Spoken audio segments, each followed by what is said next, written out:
BJP JDS ಮೈತ್ರಿಯಲ್ಲಿ ಭಿನ್ನ ರಾಗ ಕಾಣಿಸಿಕೊಂಡಿದೆ. ಇದು ಕಾಂಗ್ರೆಸ್ ನಾಯಕರ ವ್ಯಂಗ್ಯಕ್ಕೆ ಗುರಿಯಾಗ್ತಾ ಇದೆ.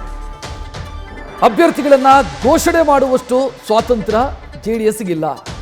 ಬಿಜೆಪಿಯನ್ನ ಕೇಳಿ ನಿರ್ಧಾರ ತೆಗೆದುಕೊಳ್ಳುವಂತ ಪರಿಸ್ಥಿತಿಯಲ್ಲಿ ಜೆಡಿಎಸ್ ಇದೆ ಅಂತ ಮಂಡ್ಯದಲ್ಲಿ ಜೆಡಿಎಸ್ನ ವಿರುದ್ಧ ಸಚಿವ ಚಲುವರಾಯಸ್ವಾಮಿ ವ್ಯಂಗ್ಯವಾಡಿದ್ದಾರೆ.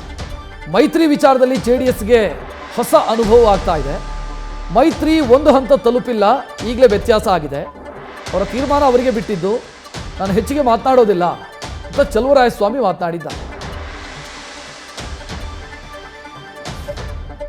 ಮೈತ್ರಿ ವಿಚಾರದಲ್ಲಿ ಬಹುಶಃ ಅವರಿಗೆ ಹೊಸ ಅನುಭವ ಆಗ್ತಾ ಇದೆ ಅಂತ ಅನಿಸ್ತದೆ. ಇಲ್ಲಿವರೆಗೆ ಅವರು ಒಪ್ತಾರೋ ಒಪ್ಪಲ್ವೋ, ನಮ್ಮ ರಾಷ್ಟ್ರೀಯ ಪಕ್ಷ ದೇವೇಗೌಡಜಿಯವರಿಗೆ ಅವತ್ತಿನ ಸಂದರ್ಭದಲ್ಲಿ ಪ್ರಧಾನಮಂತ್ರಿ ಮಾಡಲಿಕ್ಕೆ ಅವಕಾಶ ಕೊಟ್ಟಾಗ ಬಹುಶಃ ಅವರಿಗೆ ಕಾಂಗ್ರೆಸ್ ಎಷ್ಟೊಂದು ಗೌರವಿತವಾಗಿ ನಡೆಸ್ಕೊಂಡ್ರು ಅನ್ನೋದು ಅವರು ಯಾವತ್ತೂ ಸಹ ಅದನ್ನು ಗಮನ ಹರಿಸಲಿಲ್ಲ, ಒಂದು ಧನ್ಯವಾದಗಳನ್ನು ಹೇಳಲಿಲ್ಲ.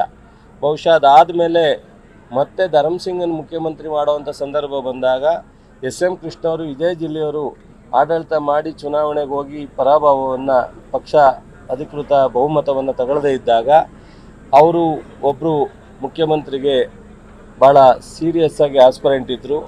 ಮತ್ತು ಮಲ್ಲಿಕಾರ್ಜುನ್ ಖರ್ಗೆ ಅವರು ಸಹ ಅಷ್ಟೇ, ಅವರಿಬ್ಬರು ಪೈಪೋಟಿಲಿದ್ದಾಗ ಅವರಿಬ್ಬರನ್ನ ಬೇಡ, ನನಗೆ ಧರ್ಮಸಿಂಗ್ ಅವ್ರನ್ನೇ ಮಾಡಬೇಕು ಅಂತೇಳಿ ಮಾನ್ಯ ದೇವೇಗೌಡರು ಸಾಹೇಬರು ಹೇಳಿದಾಗ. ನ್ಯೂಸ್ ಫಸ್ಟ್ ನಿರ್ಭೀತಿಯಿಂದ ನಿಮ್ಮ ಪರವಾಗಿ.